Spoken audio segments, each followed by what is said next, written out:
একজন যাত্রী বিদেশ থেকে দেশে ফেরার সময় ১১৭ গ্রাম বা ১০ তোলা স্বর্ণবার বা স্বর্ণপিণ্ড অথবা ২৩৪ গ্রাম বা ২০ তোলা রৌপ্যবার বা রৌপ্যপিণ্ড এর পাশাপাশি পরিহিত থাকুক বা না থাকুক ১০০ গ্রাম স্বর্ণালঙ্কার ও ২০০ গ্রাম রৌপ্যালঙ্কার সঙ্গে করে বৈধ পথে সকল ধরনের শুল্ক ও কর পরিশোধের মাধ্যমে নিয়ে আসতে পারেন। তাতে তার কোনো আইনি ঝামেলায় পড়তে হবে না।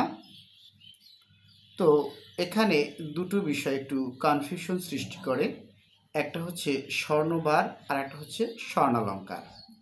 তো আমরা সহজ করে বলতে পারি, যেটা কাঁচা সোনা বা এরকমের চাকার মতন থাকে বা বিস্কিটের মতন থাকে, চকলেটের মতন থাকে বা পয়সার মতন থাকে, যেটা আমরা সচরাচর দেখে থাকি, এটা হচ্ছে স্বর্ণবার। আর সচরাচর যেগুলো গলায়, কানে, নাকে পরা হয়, যেমন স্বর্ণের চেন, হাতের চুড়ি, কানের দুল, এগুলো হচ্ছে স্বর্ণালঙ্কার। আর এরকমের যেটা কাঁচা সোনা থাকে, যেটা ভেঙে এই যে চেন বা দুল বানানো হয়, সেটা হচ্ছে স্বর্ণপিণ্ড বা স্বর্ণবার।